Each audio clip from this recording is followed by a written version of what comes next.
우리의 복음은 승리의 복음입니다. 그런데 그 승리에는 법칙이 하나가 있습니다. 세상의 법칙은 약육강식의 법칙입니다. 강자가 약자를 잡아먹는 그런 짐승의 법칙, 자연의 법칙이 있는데, 우리 예수님의 제자된 우리는 예수님이 승리하신 법칙을 따라가는 사람들입니다.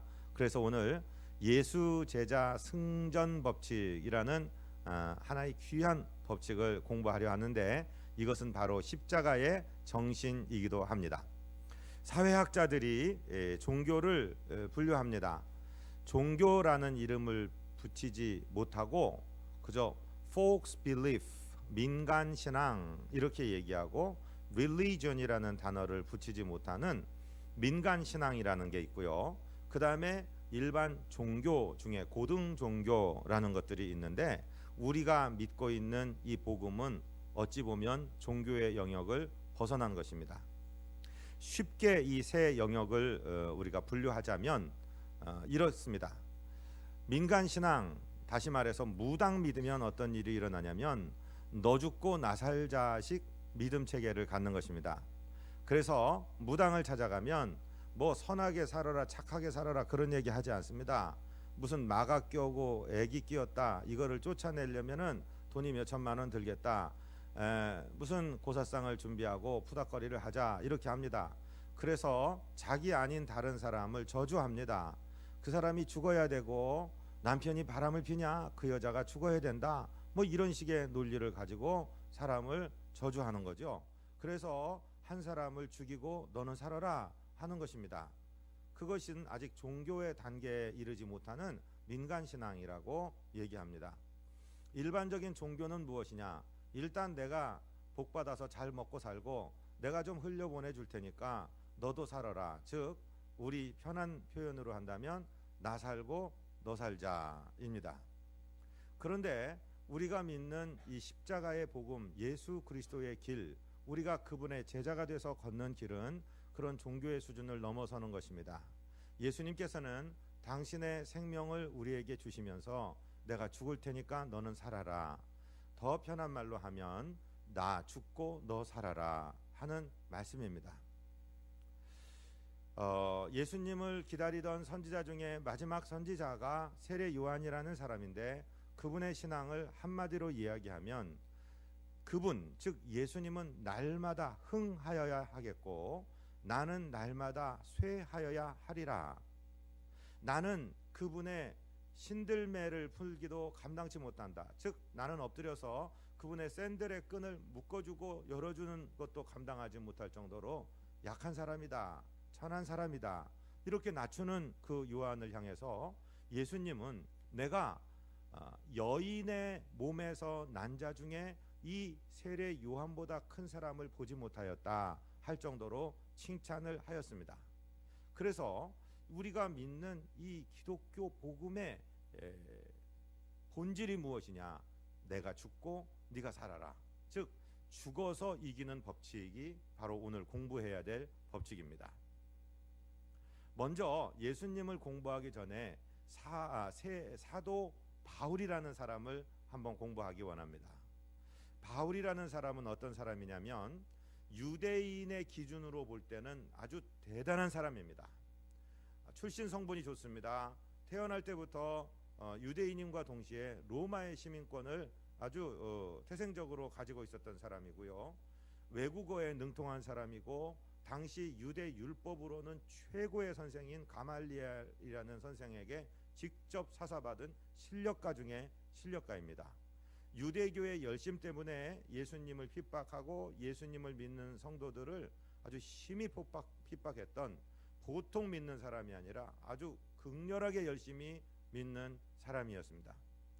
그런데 이 사람이 예수님을 만나고 난 다음에 완전히 변화되어서 예수의 핍박자에서 예수의 선교사가 되고 옹호자가 되고 그의 제자가 돼서 주님 가신 길을 많이 따르게 되었습니다. 자, 그러다 보니까 많은 갈등을 겪어요. 핍박이 많았기 때문에, 자기가 핍박한 일이 많았기 때문에 자기가 예수님의 제자가 되고 종이 되어서 받는 핍박도 참 많습니다. 육신적인 괴로움뿐만 아니라 여러 가지 정죄도 많았고 조롱도 많았고 다른 사람이 막아서는 반대도 참 많이 겪은 사람이 사도 바울이라는 사람입니다. 그래서 이 사람은 자기를 변증하는데 매우 애를 썼습니다. 초기에는 그랬다는 것이죠. 그러나 후기에 가면 그의 고민이 바뀌는 것을 볼 수 있는데 우리가 좀 성경적으로 공부를 해야 될 부분입니다. 여러분, 성경을 가지고 오신 분이 계시면 고린도후서 11장을 한번 찾아보세요. 고린도후서 11장 18절부터 조금 긴 말씀이지만 함께 읽어야 되는데 27절까지를 성경 가져오신 분들은 한번 찾으시고 없는 분들은 한번 들어보십시오. 고린도후서 11장 18절입니다. 여러 사람이 육신을 따라 자랑하니 나도 자랑하겠노라. 너희는 지혜로운 자로서 어리석은 자들을 기쁘게 용납하는구나. 누가 너희를 종으로 삼거나 잡아먹거나 빼앗거나 스스로 높이거나 뺨을 칠지라도 너희가 용납하는도다. 나는 우리가 약한 것 같이 욕되게 말하노라. 그러나 누가 무슨 일에 담대하면 어리석은 말이나마 나도 담대하리라. 그들이 히브리인이냐 나도 그러하며 그들이 이스라엘인이냐 나도 그러하며 그들이 아브라함의 후손이냐 나도 그러하며 그들이 그리스도의 일꾼이냐 정신없는 말을 하거니와 나는 더욱 그러하도다.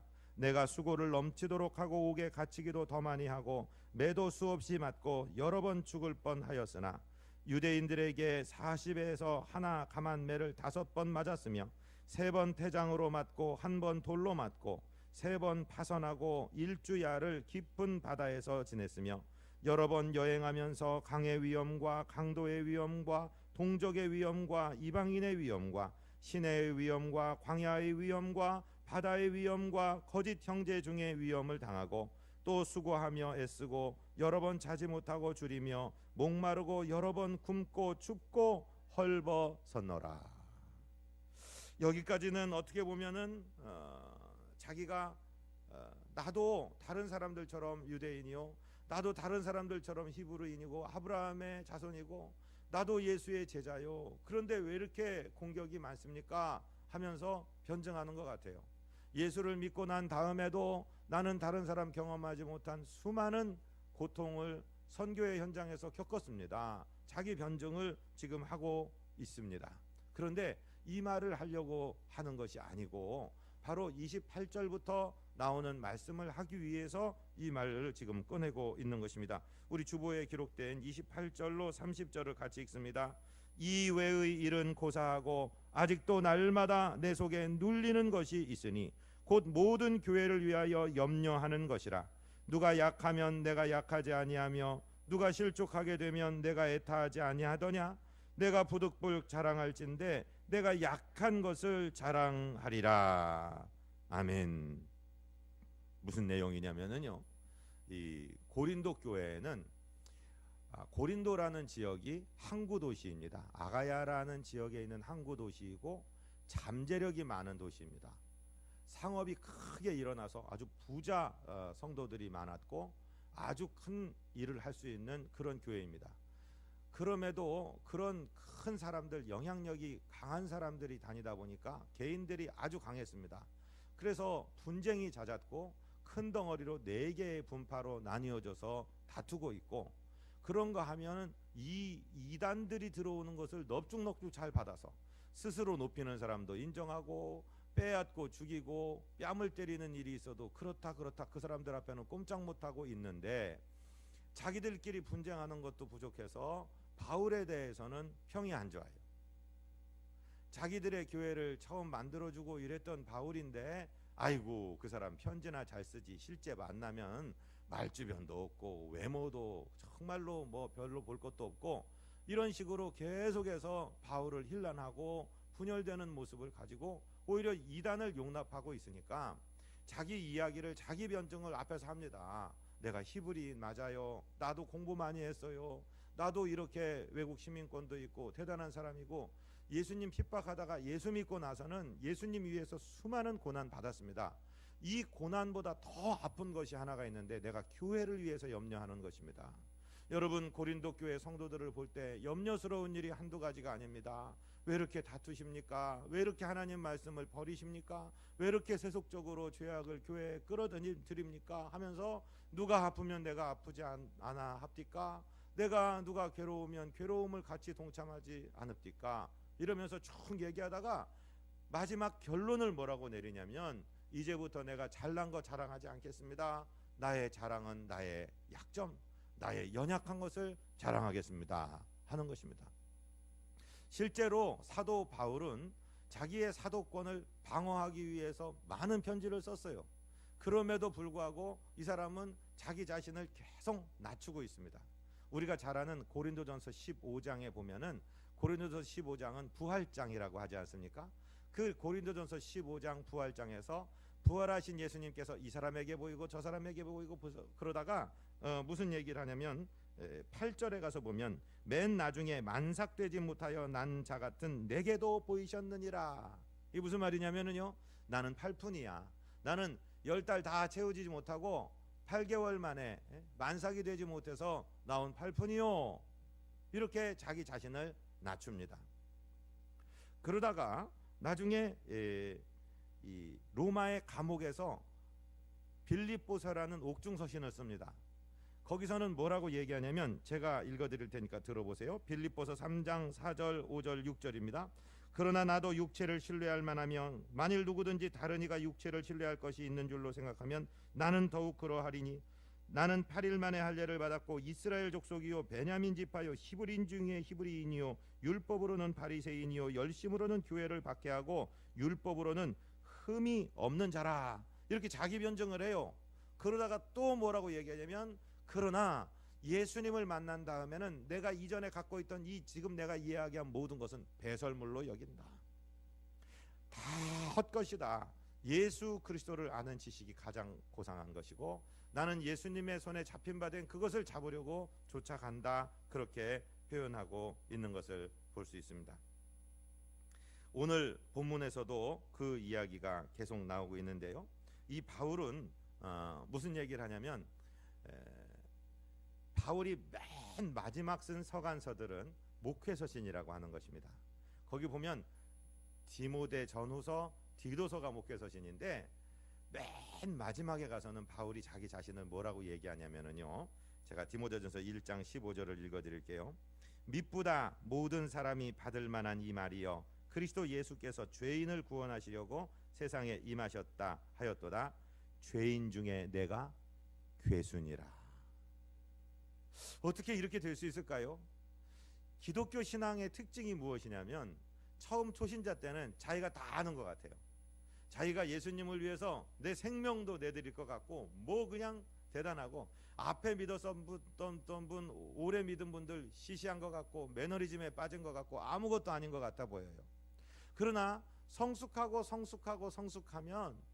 나중에 자기 자신에 대해서 뭐라고 얘기하냐면, 내가 죄인 중에 괴수입니다. 이렇게 얘기한다니까요. 부흥 강사 중에 신현균 목사님이라는 분이 계셨습니다.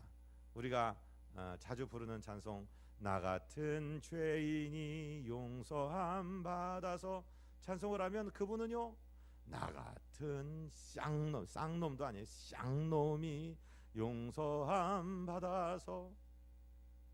그 목사님은 우리에 비해서 죄가 더 많은 분이라 그랬을까요? 그렇지 않습니다. 주님의 십자가에 더 가까이 가면 가까이 갈수록, 그 십자가의 밝은 빛에 나를 비춰보면 비춰볼수록 내가 얼마나 극악 무도한 상태에서 예수를 믿게 되었는가, 예수님이 나 같은 걸 건지셨다는 그 생각을 하면 자기를 죄인이라고 부를 수도 없이 그렇게 욕설로 자기를 불렀던 그 목사님을 기억합니다. 신앙이라는 것이 그렇습니다. 성숙하면 성숙할수록 자꾸만 낮아집니다. 자꾸만 낮추게 됩니다. 이게 열등감의 소산이 아닙니다. 예수 그리스도의 십자가의 은혜가 그만큼 더 강하기 때문에 그만큼 더 낮아지는 것입니다. 그리고 바로 그런 분들 옆에는 아름다운 향기가 나고 그 공동체가 살아나는 것을 볼 수가 있습니다. 여러분, 명절을 지나셨지요? 우리 지난 주일날 내가 절대 원망이나 불평이나 하지 않고 우물물아 솟아나라, 내가 칭찬의 말을 하고 우리 주님께 와서 마셔서 성령 충만하여 내가 희생의 제사를 드리고 내가 죽음으로 승리하겠다 했는데 얼마나 승리하셨는지 모르겠습니다. 저도 돌아놓고 보니까 아이고 후회스러운 순간이 여러 가지였습니다. 좀 더 참고 좀 더 낮아지고 내가 좀 더 죽었더라면 더 좋은 결과가 났을 텐데 하는 일들 말이죠. 그래서 우리의 복음은 나의 잘난 것을 자랑하는 게 아니라 내가 죄인 중에 괴수라고 말할 정도까지 낮추는 것, 나의 연약한 것을 자랑하는 것, 이것을 어려운 말로 연약성을 드러냄, 이런 영어 단어가 vulnerability라는 단어가 있는데 선교사들에게서도 사역자들에게서도 가장 중요한 것이 바로 그것입니다. 여러분, 내가 잘났으니까 내 말 들어요. 요즘 시대에 그런 말을 따라갈 사람은 하나도 없습니다.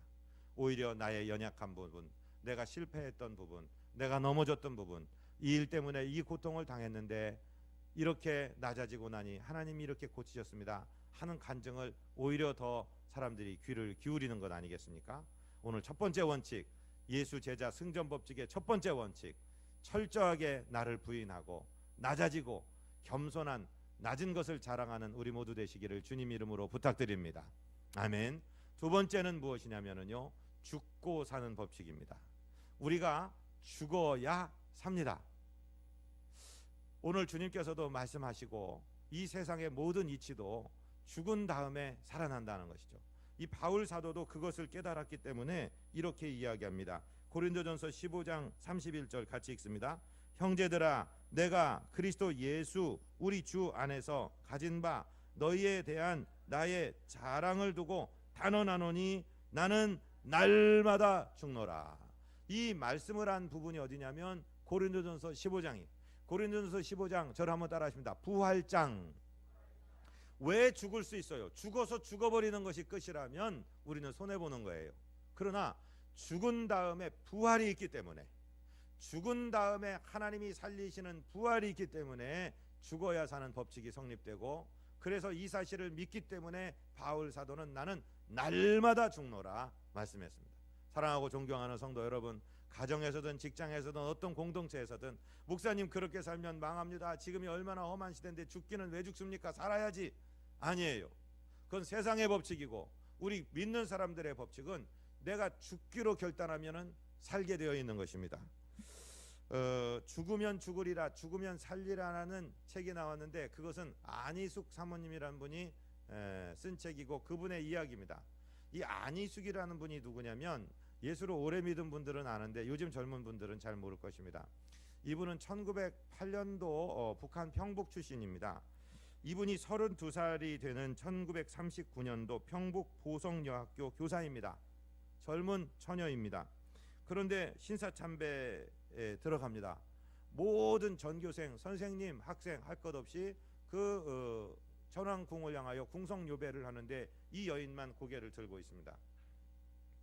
그러니까 잡아 가두려고 이제 수배령을 내렸는데 쫓겨다닙니다. 잡히지 않기 위해서 쫓겨다니다가 그 다음에 일본으로 건너갑니다. 동경까지 들어갑니다. 33살입니다. 그 여인이 위정자들을 만나고 장관들을 만나서 지금 당신네들이 신민 통치라는데 얼마나 교회를 핍박하고 있는지 아느냐고 하면서 고발하는 메시지를 막 주고 1940년 제74회 일본 제국의회에서 유인물을 만들어서 경고하는 메시지를 보내고 이 기독교를 박해하는 일본 유황불로 멸망한다 소리를 친 거예요. 유인물을 국회의사당에서 뿌리고, 그리고 체포되어서 감옥에 갇혀서 6년간 옥고를 치르다가 이분이 45년 광복과 함께 풀려났어요. 결국 이제 도미에서 미국에 계셨는데 이분이 쓴 책이 죽으면 죽으리라, 죽으면 살리라, 두 편의 책입니다. 죽으면 죽으리라 이야기가 뭐냐면 여러분 에스더서를 잘 읽어보면 그 하만이라는 사람의 계략 때문에 유대인 전체가 아주 말살을 당한 위기를 처하죠. 아하수에로 왕이라는 사람이 얼마나 무서운 사람인지 그의 허락을 받지 않고 나타났다가는 누구든지 목숨을 부지할 수 없는데 모르게라는 사촌 오빠의 경고를 듣고 그리고 3일을 철저하게 금식을 하고 그 왕 앞에 죽으면 죽으리라는 자세로 나타났습니다. 하여튼 성경의 모든 이야기는 죽으면 산다, 이 이야기로 가득 차 있습니다. 우리가 가장 사랑하고 구약의 족장 중에서 예수님을 가장 닮은 사람이 이삭입니다. 이삭이 자기 아버지의 통해서 들은 여호와 신앙을 깨닫고 하나님이 번제로 너를 드리란다는 말씀을 들었을 때 모리아 산에서 자기 자신을 생명을 내어 드립니다. 하나님이 받지 않으셨지만은 그 이후에 이삭은 큰 복을 얻게 된 것이고 단 한 번의 그 테스트를 통과하게 된 것이죠. 죽어야 사는 것입니다. 이스라엘이 포로로 끌려가서 바벨론 제국 시대에 다니엘의 세 친구는 사드락, 메삭, 아벳느고, 이 세 사람은 평상시보다 7배나 강한 풀문불로 들어갔을 때, 불에 타 죽을 것을 각오하고 들어갔을 때 거기 인자 같은 이 한 분이 더 보이면서 그들이 구원을 받았던 것을 알 수 있죠. 다니엘 자신도 굶주린 사자굴에 떨어질 때 죽으면 죽으리라 하나님 내 영혼 받아 주옵소서 하고 떨어진 거 아닙니까? 그런데 하나님께서 사자들의 입을 막으시고 그 120개 전도에 여호와 하나님이 참 하나님이시라는 그 이야기를 그 당시에 메데바사의 왕인 다리오의 입을 통해서 선포하게 하시는 놀라운 승리가 있었던 것을 우리는 기억하고 있습니다. 예수님께서도 요한복음 12장에서 지금 우리에게 말씀하시죠. 주보에 24절 25절이 기록되었습니다. 우리 같이 읽습니다. 내가 진실로 진실로 너희에게 이르노니 한 알의 밀이 땅에 떨어져 죽지 아니하면 한 알 그대로 있고 죽으면 많은 열매를 맺느니라. 자기의 생명을 사랑하는 자는 잃어버릴 것이요 이 세상에서 자기의 생명을 미워하는 자는 영생하도록 보존하리라. 아멘. 최근 교회가 많이 손가락질을 당하고 여러 가지 비판의 대상이 된 배경에는 죽어야 산다는 법칙을 가르치지 아니하고 예수 믿으면은 건강해지고 예수 믿으면은 돈 많이 벌고 만사형통합니다를 강조했기 때문에 그런 우리가 만사형통하고 돈이 많아지고 명예가 올라가는 것은 그것은 우리 신앙의 목표가 아닙니다. 그것은 우리 신앙의 부산물들입니다. 우리 신앙은 예수 그리스도의 복음을 받아서 하나님의 자녀가 되었고 하나님의 자녀이면 또한 후사 상속자로서 고난도 함께 받아야 된다는 그 본질에 있습니다. 그것을 죽을 각오로 순종하고 나니까 그 부산물로 명예나 부나 번세나 이런 것들이 다가오는 것이지 그 성공을 위해서 명예를 위해서 부를 위해서 예수님을 이용한다는 것은 그것은 복음이 아주 잘못된 것을 말하는 것입니다. 제 말씀을 잘 들으셔야 됩니다. 그럼 가난하게 살라는 말이요? 그러면은 짓밟히고 살라는 말이요? 그 말이 아닙니다. 일사각오의 신앙으로 죽으면 죽으리라는 신앙으로 내가 죽어야 부활한다는 신앙으로 주님 앞에 헌신하고 순종할 때 주님께서 우리 삶을 통해서 승리를 거두게 하시고 그 일을 통해서 영광을 받으신다는 것입니다. 저를 한 번만 따라 하십니다. 일사각오. 네.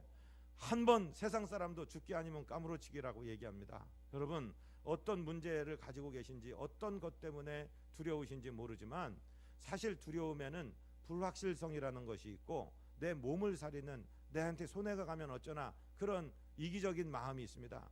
우리가 예수님의 제자가 되었을 때 너희들 한 알의 밀알이 땅에 떨어져서 죽어야지 열매를 맺는다. 그것처럼 죽기를 각오하고 따라오면은 내 제자가 된다. 누구든지 나를 따라오려거든 자기를 부인하고 날마다 죽을 준비 자기 십자가를 지고 따라와야 될 것이라고 주님 말씀하셨는데 그 일사각오로 달려가면은요 여러분 두려운 것이 없습니다. 아멘.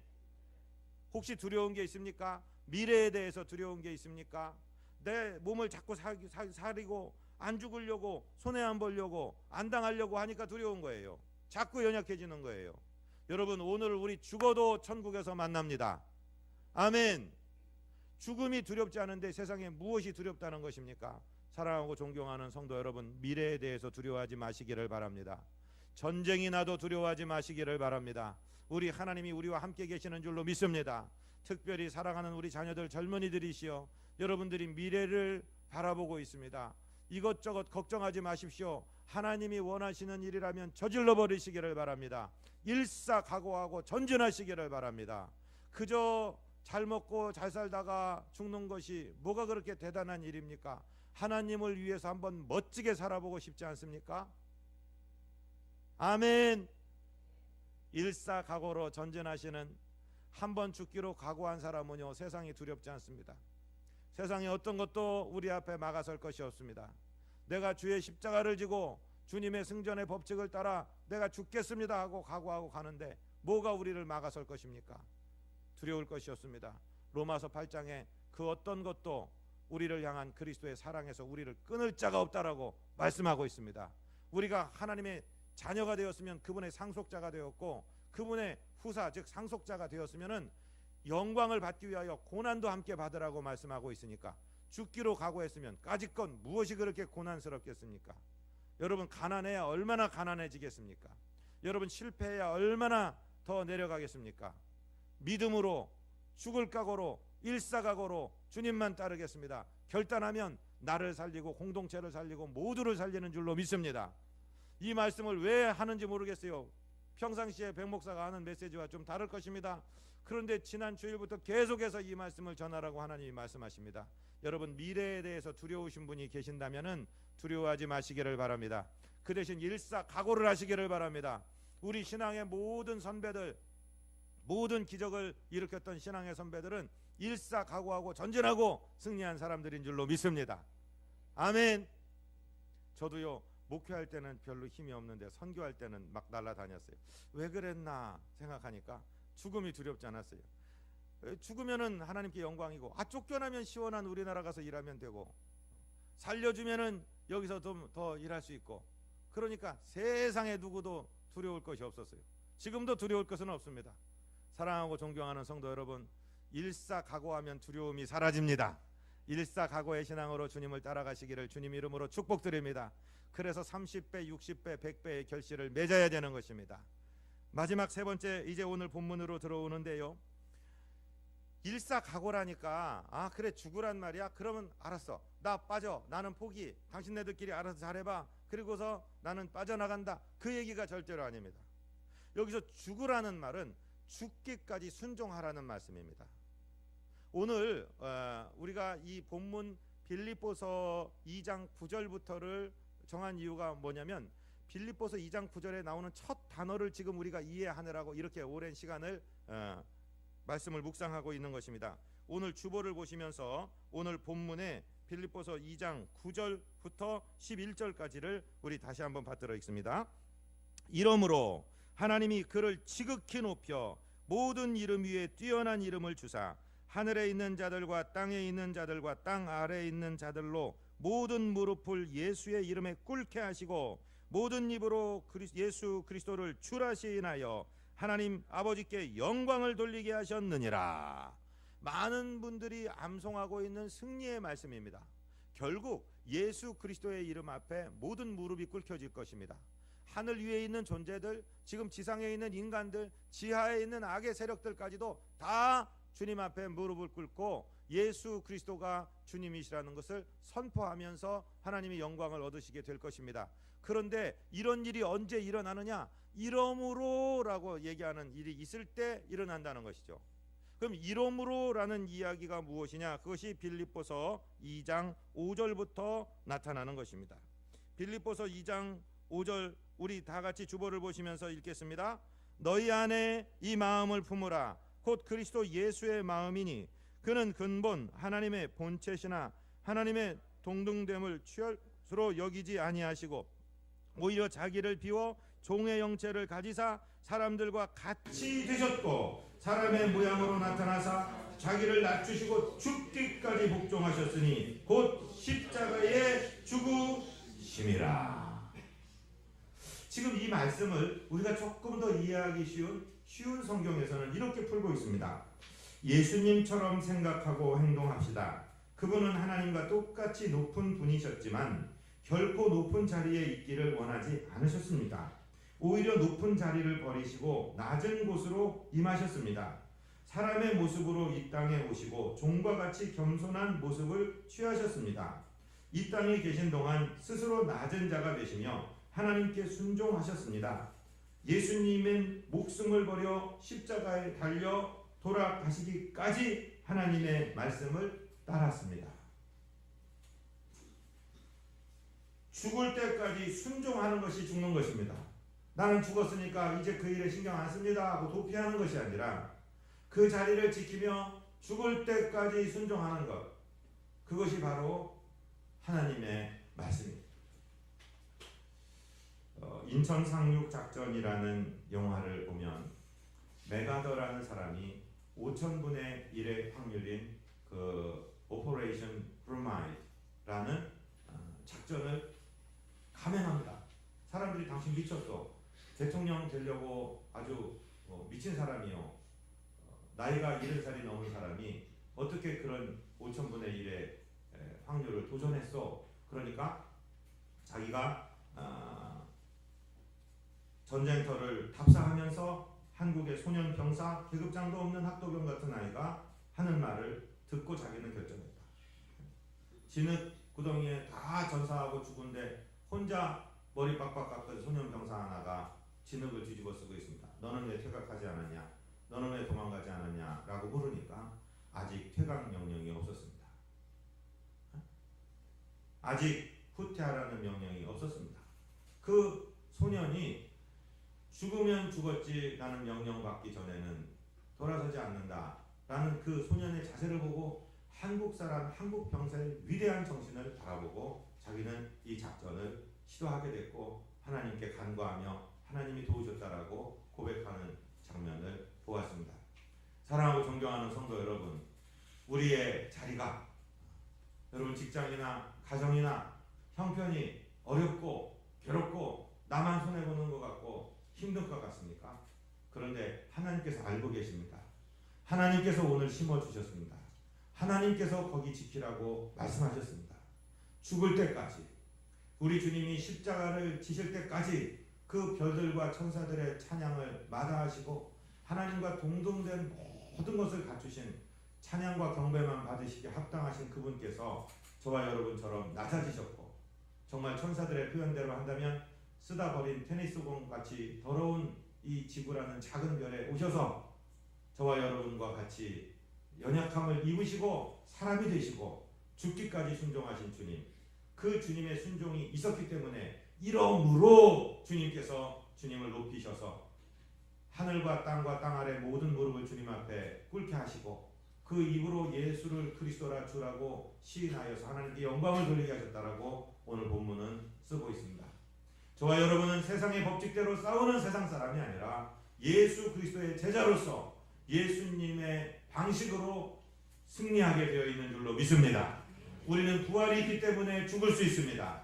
우리는 주님의 상급이 있기 때문에 역설적인 진리가 있기 때문에 우리가 죽을 수 있고 죽기까지 참을 수 있고 그리함으로 반드시 주님께 승전의 보고를 드리게 될 줄로 믿습니다. 이 한 주간에 그리고 이 성숙의 달 10월에 우리에게 어떤 일이 찾아오든지 나의 혈기나 나의 완력이나 나의 자본이나 나의 가진 세상적인 어떤 것으로가 아니라 주님께서 걸어가신 그 방법, 그 겸손의 방법, 그 희생의 방법, 그 죽고 살아가는 방법, 죽기까지 참아내고 순종하는 방법으로 승리하시고 주님께 승전의 보고를 들으시는 승리의 용사들이 되시기를 주님 이름으로 축복드립니다.